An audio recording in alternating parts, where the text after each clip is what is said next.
क्या हाफिज को खत्म तरावी के बाद हदिया देना जायज है? जायज है। किसने मना किया मत दो? लेकिन ये देगा कौन? नमाजी बंदे देंगे, पर्सनल नमाजी बंदे और इमाम। हदिया दो, नजराना दो, जो चाहे दो, सब जायज है, मगर देता कोई नहीं। ये मसले वही पूछते हैं जिनको नहीं देना। ये मसले पूछने वाले सब वही होते हैं जिनको देना नहीं। बाकी दो, वो हमारी खिदमत करते हैं, हमारी भी कोई जिम्मेदारी है कि उनकी खिदमत करें। मगर ये बात इमाम और नमाजी के दरमियान रहे बस, तो जायज है। फिर लोगों से हाफिज के लिए चंदा करना जायज है? नहीं, ये जायज नहीं। पहले से तरावी सुनाने के लिए हाफिज को हायर करना और उसकी तनख्वाह तय करना, ये जायज नहीं। इसी मस्जिद में पहले मैंने ये मसला बयान किया था, किसी ने पूछा था। फिर रमजान खत्म होने पर मैंने हाफिजों से पूछा, अरे तुम्हें किसी ने कुछ दिया? तो एक ने कहा कि एक शख्स ने कुरान शरीफ ला कर दिया है मुझे। अरे कुरान शरीफ तो बेचारे को हिफ्ज है, तुम्हारा कुरान क्या करेगा वो? कोई शख्स हमाइल शरीफ, छोटा हमाइल शरीफ लाकर 3 हाफिजों में से एक को दिया। यह किस्सा इसी मस्जिद का है। हमाइल शरीफ लाकर दिया, उसके अलावा एक पेनी किसी ने किसी को नहीं दी। सिर्फ मसले बगाड़ते हो और पूछते हो, जो जायज है करना तो है नहीं, सिर्फ मसले ही बगाड़ने। इसलिए मेरे भाइयों समझो, वो हमारी खिदमत करते हैं पूरा महीना, तो हम पर भी कोई लाजिम है, जो अल्लाह तौफीक दे।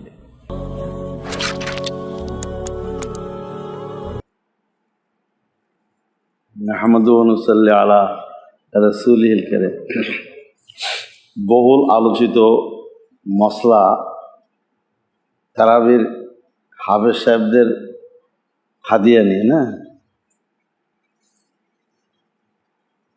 এই মশলা আমার ছাত্র জমানায় হল ছিল, কিন্তু আমি বলিনি কোনোদিন। আমি এ ব্যাপারে কঠোর ছিলাম না, কিন্তু একদল এত কঠোর কিছু মনে হয়েছে।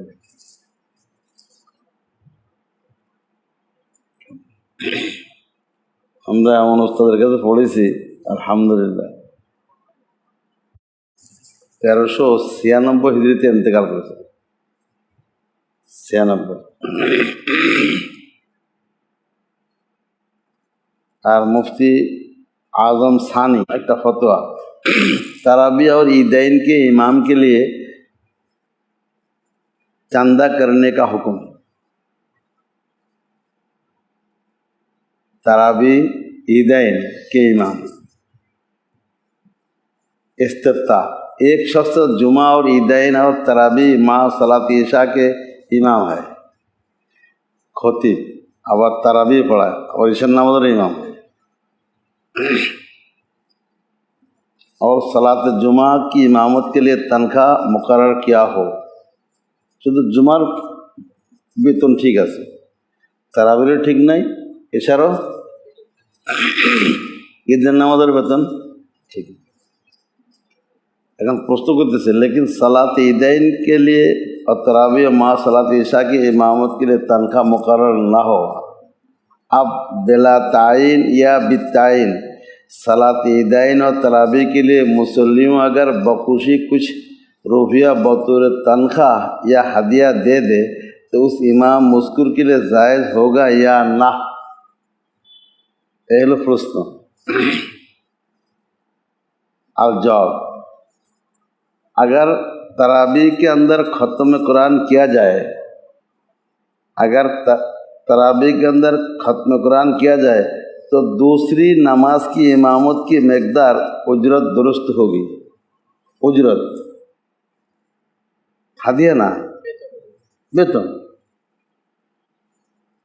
अगर तरावी के अंदर ख़त्म कुरान किया जाए तो दूसरी नमाज की इमामत की मकदार, माने 5 वक्त नमाजेर বা জুমার নামাজের যে ইমামতের বেতন অথবা ঈশান নামাজের ইমামতের বেতন যা হোক, 5 ওয়াক্ত নামাজ হোক তো খতিব হোক, এই নামাজের ইমামতকে যে বেতন হয় ওই পরিমাণ হাফেজ সাহেবকে বেতন দেওয়া যায় ওই পরিমাণ। কথার কথা যদি ইমাম সাহেব বা খতিব সাহেব বেতন যদি 10,000 হয় 10,000 দেবে, 20,000-এর 20,000 দেবে।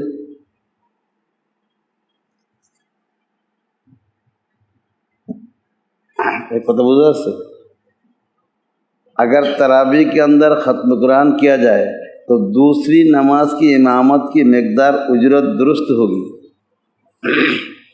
और अगर तरावी में कुरान मजीद ख़त्म ना किया जाए बल्कि सूरतों से तरावी पढ़ी जाए, ख़त्म तरावी ना हो, सूरत तरावी जो है जिस कदर उजरत मुकर्रर की जाए दुरुस्त होगी। सूरत तरावी ব্যাপারে যা তারা ঠিক করে না সেটা ঠিক আছে, বেতন হাদিয়া না। এটাকে মুফতি সাইয়েদ পালনপুরি রহমতুল্লাহ তো হাদিয়া জায়েজ করেছে, আর এনে কী করছে? উজরতি জায়েজ।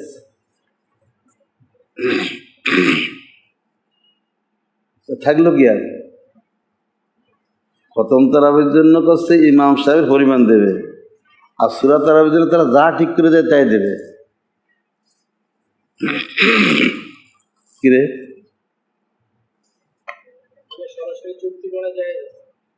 তাই তো করছে। सलात ईदैन की इमामत पर दूसरी नमाज की इमाम की मकदार उजरत लेने दुरुस्त होगी। ईदैনের জন্য, দুই ঈদের জন্য ওই ইমাম সাহেবের যেরকম বেতন সেরকম দেবে। তাও হ্যাঁ,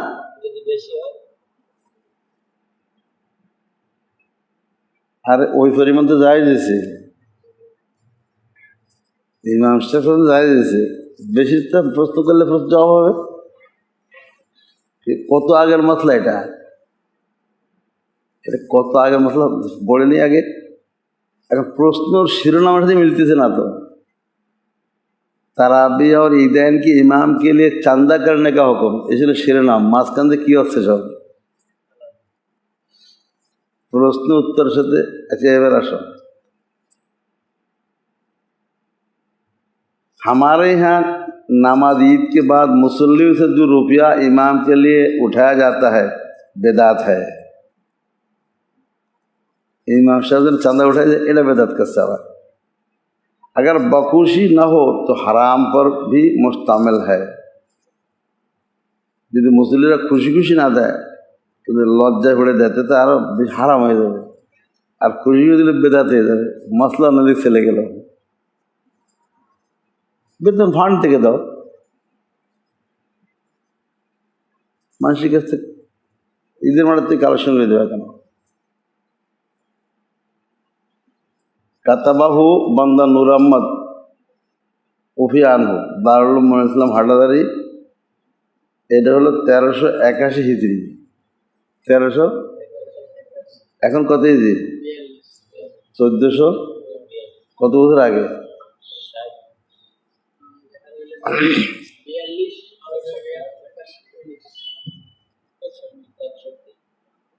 60 বছর আগে।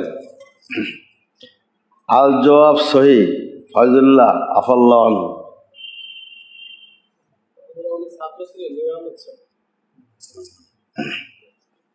এটা হলো পয়লা রমজান 1391 হিজরি। 1300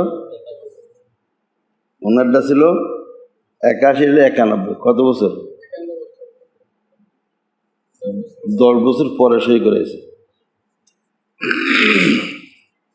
এটা 51 হলো 61। এত বছর আগে জায়েজ হয়েছে ইমামের পরিমাণ। এখন তো বেশি, তো জরুরত বেশি। যে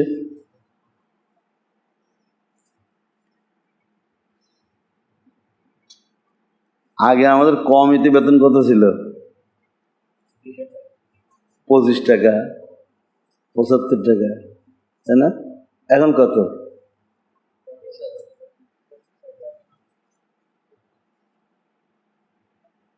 কথা বুঝে আসছে রে?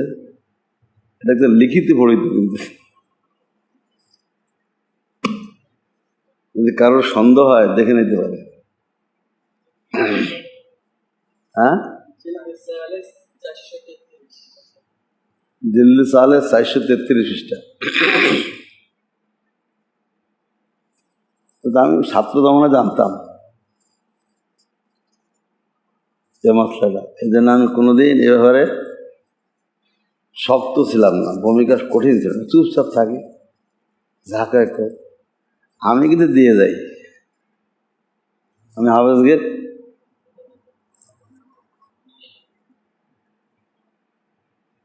মুফতি ফজলুল্লাহ সাহেবের কাছে আমি এক সবক পড়েছি, দর্শ পড়ছি, হয়েছে না? আর মুফতি আহমদুল্লাহ সাহেবের কাছে আমি অনেক সবক পড়েছি, বাকায়দা অনেক কিতাব পড়েছি, হেদায়া পড়েছি, মুসলিম শরীফ পড়েছি, সিরাজ পড়েছি, আর লাগে নূর আহমদ সাহেবের কাছে আমি পড়েছি। এদিক মুফতি সাইদ পালনপুরি রহমতুল্লাহ কাছে তো আমি হাদিস পড়েছি। হুজুর তো হাদিয়া জায়েজ করেছে, নাকি উজরতি জায়েজ করেছে, তারা বিনে আর কিছু করার আছে? এদিক দেবন, এদিক হাঁটা যাবে, এদিক মুফতি ফয়জুল্লাহ, এদিক মুফতি সাইদ আহমদ পালনপুরি। পৃথিবীর লাখ লাখ মুফতি এক পাল্লা রাখো, ওনার সাথে হবে? খালি খেলি এটা ঝগড়া, বেগুতো ঝগড়া করতেছে, ঠিক না? মুফতি আব্দুল সাত্তার কিছু কবে একটা,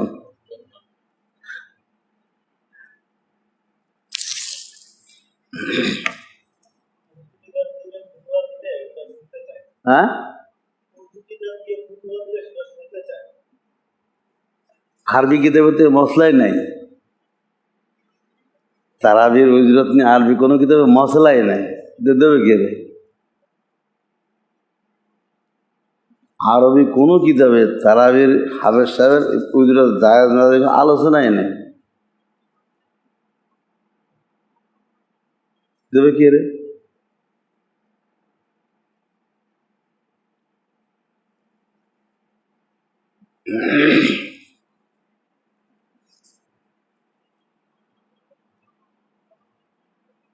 কথা সাফ, এটা কোনো আলোচনার বিষয়? মুফতি নূর আহমদ সাহেব দামাত বরকাতুম এখানে বেঁচে আছে, উনি তো সরাসরি বলেন যে যারা হাফেজদের তারাবির বেতন নাজায়েজ কয়, এদের উদ্দেশ্য হলো হাফেজরা না খেয়ে থাক, ওরা খেয়ে থাকে। মুফতিরা ফতোয়া দেরা শুধু খেয়ে থাক, হাফেজরা না খেয়ে থাকে। কোনো কত হলো হাফেজদেরকে না খেয়ে থাকে ফতোয়া দেওয়ার জন্য এরা মুফতি হয়েছে।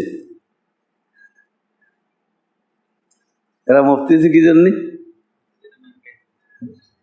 রমজান মাসে হাফেজরা না খেয়ে থাকুক, খাবে তারাই পড়াক। না খেয়ে তারাই পড়ানো যায়? না খেয়ে তারাই পড়ানো যায়? এরা যে উজরত হারাম কয়, এদের তো তারাবির বিনিময়ে খানা খাওয়া হারাম, তারাবির বিনিময়ে খানা খাওয়া তো হারাম। রাগ খরচও কি? এরা হাইটে আসবে অথবা নিজের পকেটে পকেটে দিয়ে আসবে, আর এরা হাওয়া খেয়ে থাকবে, পানি খেয়ে থাকবে, তারাই পড়াবে। এই এলো ফতোয়ার আসল নতিজা। খবরদার হাফেজরা রমজান খাবা না, খালি তারাই পড়াবা। তোমার তো তারাই পড়ায় উজরত কি হারাম, এখন খানাও তো হারাম, উজরত যে তারাই না পড়লে খানা দিত কি রে? যদি হাফেজরা তারাবি না পড়ায় তাহলে খানা দিত, তো খানাটাও কি উজরত, আর উজরত আল্লাহ তো হারাম, তারাই পড়া উজরত হারাম, খানা হারাম। আর এদের গাড়ি ভাড়া নেওয়া কি উজরতের একটা অংশ। উনি বলেন এদের ফতোয়ার উদ্দেশ্য হলো হাফেজরা রমজান তোমরা খানা ফানা পাবা না, পানি গিয়ে থাকবা, আর বাড়িতে হেঁটে আসবা, গাড়ি ভাড়া খাবা না, তারাই পড়াবা। এই হলো মুফতিদের ফতোয়াদের উদ্দেশ্য। এরকম ফতোয়া কি ঠিক না জুলুম? মুফতি খেয়ে থাকবে কিন্তু আরামসে খাবে, বহুত আইটেমের ইত্যাদি খাবে, স্যারি খাবে, দুধ খাবে, কলা খাবে, মাছ খাবে। হাফেজ সাহেব না খেয়ে থাকবে। ওদের খাওয়া কিন্তু সাংঘাতিক। নূর আহমদ সাহেবকে যে মুফতি সাহেব সাথে হাফেজ সাহেব না খেয়ে থাকে, উজরত হারাম। তারাই বলে যে সেখানকার খানা খাওয়া উজরত হয়ে হারাম, খাবে না। ইফতারি খাওয়া হারাম, খাবে না। সেহরি খাওয়া হারাম, খাবে না। রাত্রে খাওয়া হারাম, কোনো উজরত হয়ে যাবে সব।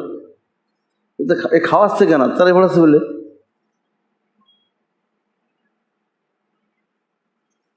উনি কয়ে যে এত রাগ, উনি কয়ে যে এইসব মুফতি কী জন্য মুফতি হয়েছে? হাফেজদেরকে না খেয়ে রাখার জন্য। নিজেরা খারাপ মজা মেরে খাবে, হাফেজরা খাবে। আবার হাফেজরা এক মাস তারাই পড়াবে, বাড়ি যেয়ে তারা সময় খাবে না, ঈদের দিন না খেয়ে থাকে, কারণ সাথে তার হারাম হয়ে গেছে। তারাই পড়ে বেতন তো পায়নি, তো খালি তাই সে কি সময় কিনতে পারবে? বাড়িতে ঈদ করবে কি সময় ছাড়া, মিষ্টি ছাড়া?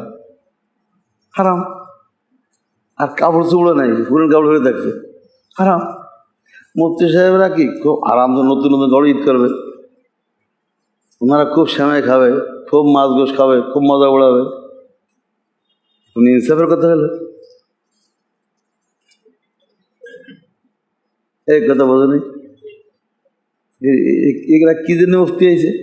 এদের মুফতি দেখেছি কেটে। মুফতি ফয়জুল্লাহ হলো মুফতি বাপের বেড়া, ঠিক কিনা? বিলকুল জায়েজ খেয়েছে। মুফতি নুর রহমান সাহেবও জায়েজ খেয়েছে, মুফতি আহমদুল্লাহ সাহেবও জায়েজ খেয়েছে, মুফতি সাহেদ এবং তালপুরেও কি জায়েজ। এরা আসলে মুফতি। উঠি পড়ে লাগিয়েছে গেলেই তারা বেতন নেওয়া যায়, তারা বেতন নেওয়া যায়। সুরাত তারাই বেতন নিয়ে যায়, আর ওদের কাছে সুরাত তারার বেতন এরা চুক্তি করে নিতে পারে। আর খতম তারাবের জন্য ইমাম সাহেব পরিমাণ দিতে করছে, সেই 60 বছর আগে করেছে। তো 60 বছর আগে যদি ওই পরিমাণ জায়েজ থাকে, এখন 60 বছরের কত জায়েজ হয়েছে? মশলা হল আছে না রে? আর কোনো সন্দেহ আছে? কোনো ইশকাল আছে? তবে তবে না, উর্দু কিতাবে নাজায়েজ করেছে, কিছু কিছু উর্দু কিতাবে নাজায়েজ করেছে না।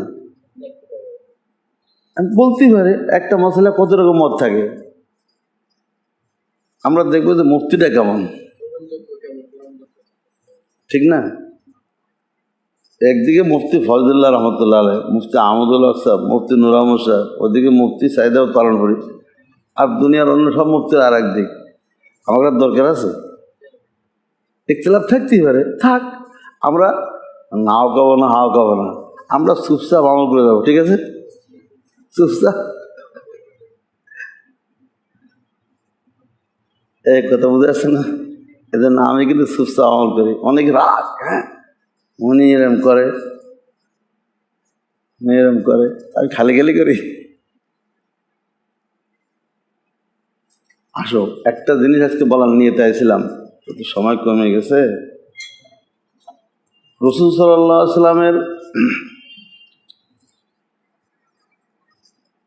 মদিনা শরীফ, আল্লাহ রাসূল সাল্লাল্লাহু আলাইহি ওয়াসাল্লামের বাপের দিক দিয়েও মায়ের দিক দিয়েও কিন্তু মদিনা হলো রাসূল সাল্লাল্লাহু আলাইহি ওয়াসাল্লাম আসলে আসল দেশ।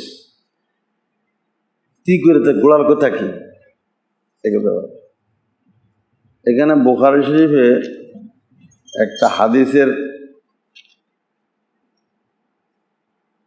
30 নম্বর বাব, নামাজ ইমানের অংশ আর আল্লাহর বাণী, ওমা কানাল্লাহু লিইয়ুযিআ ঈমানাকুম। আল্লাহ তাআলা এরকম নন যে তোমাদের ঈমান নষ্ট করবেন, অর্থাৎ বাইতুল্লাহর নিকট বাইতুল মুকাদ্দাস মুখী হয়ে আদায় করা তোমাদের নামাজকে তিনি নষ্ট করবেন না।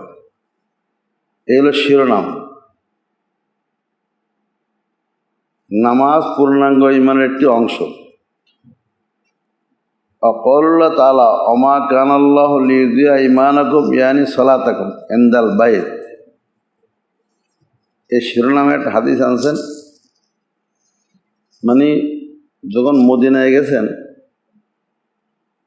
তা আল্লাহ নবী সেখানে 16-17 ওয়াক্ত নামাজ বাইতুল মুকাদ্দাস দিয়ে ফিরে পড়ছেন মদিনা যেয়ে, কিন্তু মনে চাচ্ছিলেন কি বাইতুল্লাহ দিক কেবলা হলে ভালো হতো, আছে না? সে মশলা এটা। যাই হোক, আমি পুরো হাদিস এখন পড়াচ্ছি না, যেহেতু সময় কুলাবে না। আমার যেটা বলার মাকসাদ সেটা হলো, হাদিসে বলতেছেন আন্না নবী সাল্লাল্লাহু আলাইহি ওয়াসাল্লাম কানা আউওয়ালামা কাদিমাল মদিনাতা নাযালা আলা আজদাদিহি আও ক্বালা আখওয়ালিহি মিনাল আনসার ওয়া আন্নাহু সাল্লাল্লাহু আলাইহি ওয়াসাল্লাম কেবালা বাইতুল মাকদিস সিত্তাত আশারা, সল্লা কেবালা বাইতুল মাকদিস সিত্তাত আশারা শাহরান আও সাবাত আশারা শাহরান, 16-17 মাস তিনি বাইতুল মাকদিস নামাজ পড়েছেন। 16-17 মাস হিজরতের পরে। এরপরে তো বাইতুল্লাহ পরিবর্তন হয়ে গেল, কেবলাতাইন মসজিদ। প্রথমে আসরের নামাজ ঘটনা ঘটছে, আসরের নামাজ পড়তেছিলেন, তখন কেবলা ঘুরে গেছে। যাই হোক, এখানে যে বলছেন তিনি যখন হিজরত করে মদিনায় গেছেন,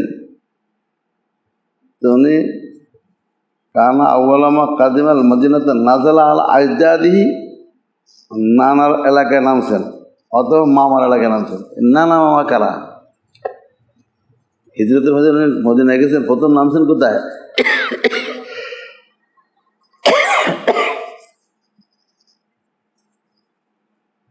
সেখানে দেখেন নাজালা আলা বনিন নাজ্জার আখওয়ালু আব্দুল মুত্তালিব। আল্লাহ রাসূল সাল্লাল্লাহু আলাইহি ওয়াসাল্লাম মদিনায় নামছেন বনি নাজ্জারের কাছে, এটা আব্দুল মুত্তালিবের মামা। কিন্তু হাদিসে রসুলের মামা বলতেছে কে, রসুল নানা বলতেছে কে? ইশকাল। আসলে তো আব্দুল মুত্তালিবের মামা।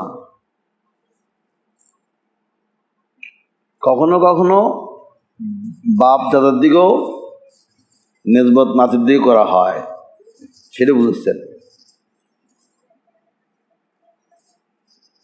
এই কথাটা এখানে ভেঙে দিয়েছেন। এখানে নানা হলেন মায়ের দিক থেকে, নানা হলেন প্রকাশ থেকে যে তারা রসুল আকরাম সাল্লাল্লাহু আলাইহি ওয়াসাল্লামের নানা, মামা ছিলেন না, বরং প্রিয় নবী সাল্লাল্লাহু আলাইহি ওয়াসাল্লামের দাদা আব্দুল মুত্তালিবের নানা মামা ছিলেন, রসুলের নানা মামা না। আসলে নানা মামা কার?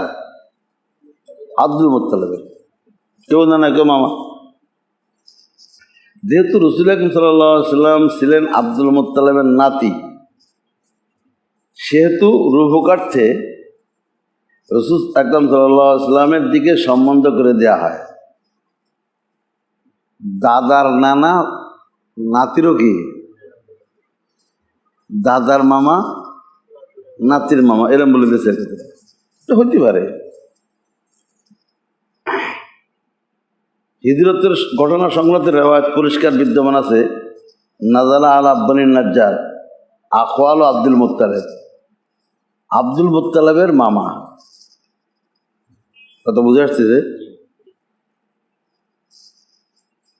এর বিস্তারিত বিবরণ হলো আব্দে মানাফের 4 ছেলে, আব্দে মানাফের 4 ছেলে। নবীদের বংশে গোড়া হলো কি? আব্দে মানাফ। আব্দুল মানাফের 4 ছেলে, এক ছেলের নাম হলো মুত্তালিব, আর এক ছেলের নাম হলো হাশেম। এর 2 জন হলো এক মায়ের, আর 2 জন হলো নওফিল ও আব্দে শামস, এটা অন্য মায়ের। নওফিল আব্দে শামস। এখন এই যে 4 জন আব্দুল মানাফের, হাশিমের থেকে আসলে রাসূল সাল্লাল্লাহু আলাইহি ওয়াসাল্লামের বংশধর হাশিম। এই যে মুত্তালিব আর হাশিম, এটা 2 ভাই। হাশিম বাণিজ্যিক উদ্দেশ্যে শাম দেশে যাতায়াত করতেন, বাণিজ্যিক উদ্দেশ্যে। মাঝখানে পড়তো মদিনাতে, এবার শাম দেশে যাওয়ার সময় মদিনা পড়তো। তিনি এখানে অবস্থান করতেন, ওখানে উনি অবস্থান করতেন এক বাড়িতে, এক সম্ভ্রান্ত মহিলার বাড়িতে। যাওয়া আসা তখন অবস্থান। ওই মহিলার এক মেয়ে ছিল সুন্দরী, তার নাম সালমা। তার নাম কি?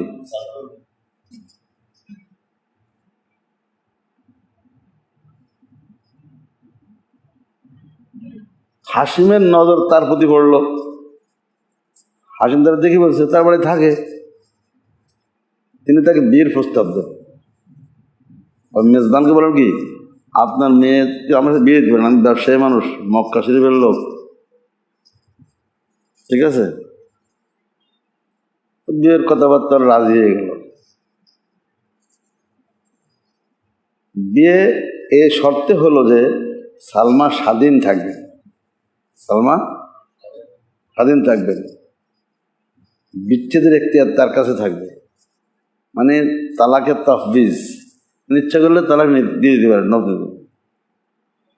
তার জন্য মক্কা মুআজ্জামা যাওয়া আবশ্যক থাকবে না, মক্কা সে যাওয়া লাগবে, বাস বাড়ি থাকবে। এই লোক মাঝে মাঝে যখন ব্যবসা করতে যাবে আসবে, এই সময় আসলে হবে।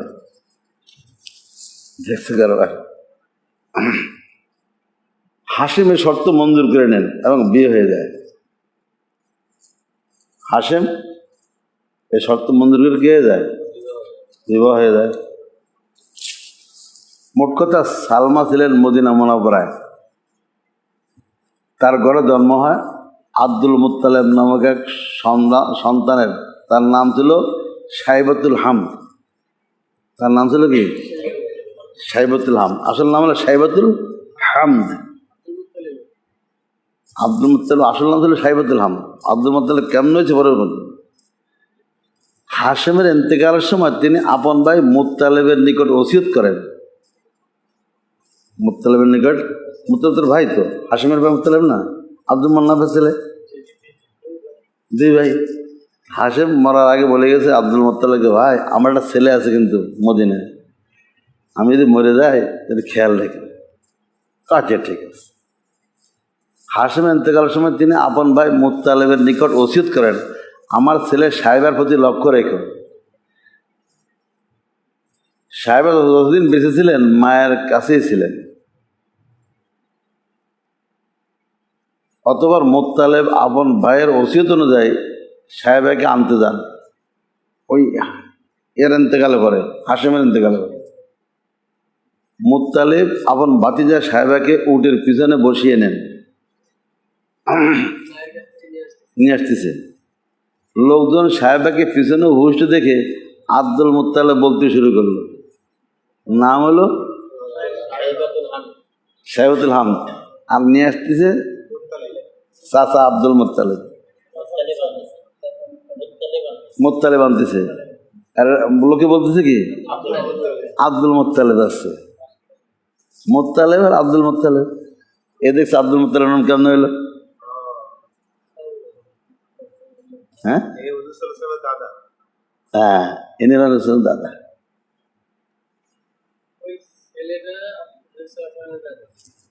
এটা দাদা সাইবাতুল হামদ, আসল নাম হলো। লোকদের নাম দিয়েছে কি কেন? চাচা মুত্তালিবের পিছনে বসে আসতেছিল, লোকে বলে কি আব্দুল মুত্তালিব যায়, আব্দুল মুত্তালিব যায়, এতে নাম হয়ে গেছে আব্দুল মুত্তালিব। দেখছে কারবার।